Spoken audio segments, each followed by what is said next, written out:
Olá pessoal, vamos falar aí agora de prismas. Aqui no quadro tem um prisma e eu quero ressaltar com vocês alguns elementos do prisma. Nós temos de laranja as bases. Todo prisma vai ser um poliedro que tem duas bases. Essas bases elas são polígonos paralelos e congruentes. No caso eu tenho hexágonos. Então, eu tenho um polígono hexagonal, e aí o prisma é chamado prisma hexagonal. Então, o nome do prisma é dado a partir de suas bases.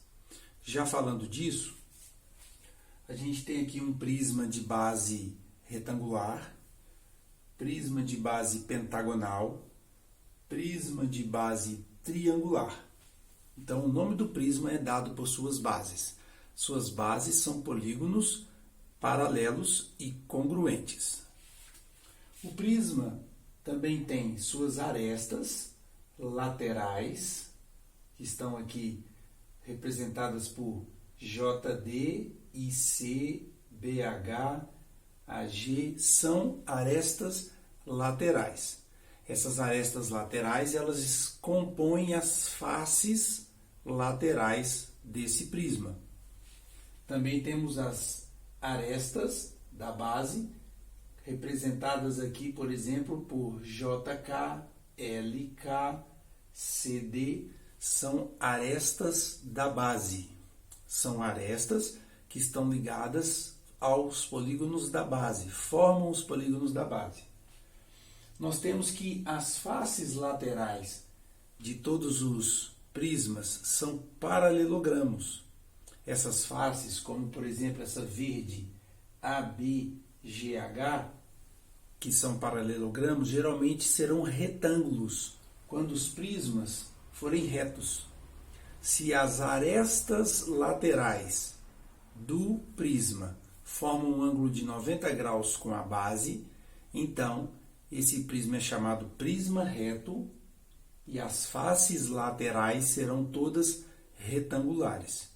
Se essas faces laterais forem oblíquas à base, esses prismas serão chamados de oblíquos e formarão um ângulo diferente de 90 graus entre a aresta lateral e o plano da base. Nós temos que os polígonos regulares nas bases fazem esse prisma ser chamado de prisma regular. Então, quando os polígonos da base, por exemplo, triângulos equiláteros, forem os polígonos das bases, esses prismas serão chamados de prismas regulares. Temos também que o volume de todos os prismas vão ser a área da base vezes a altura. A altura é sempre a diferença entre as bases. A diferença entre a base que está em cima e a base que está embaixo, essa diferença entre elas será a altura. E o volume de todos os prismas, a área da base vezes a altura.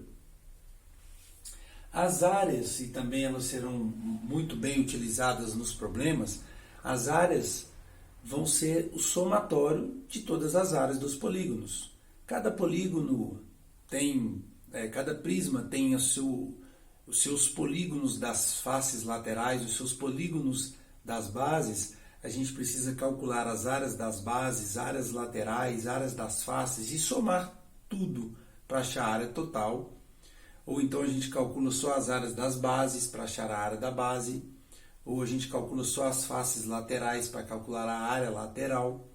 E isso vai depender de cada prisma, porque a gente pode ter bases triangulares, pentagonais, retangulares, hexagonais, e aí a gente tem que as áreas são diferentes, então os cálculos serão diferentes para cada prisma. O volume sempre é a área da base vezes a altura. Dois prismas especiais, o paralelepípedo e o cubo. O paralelepípedo é formado por faces retangulares e o cubo por faces retangulares chamadas quadrados. A área total do paralelepípedo é a área de todos os retângulos que envolvem esse paralelepípedo, inclusive as bases. No paralelepípedo, qualquer retângulo pode ser a base do prisma.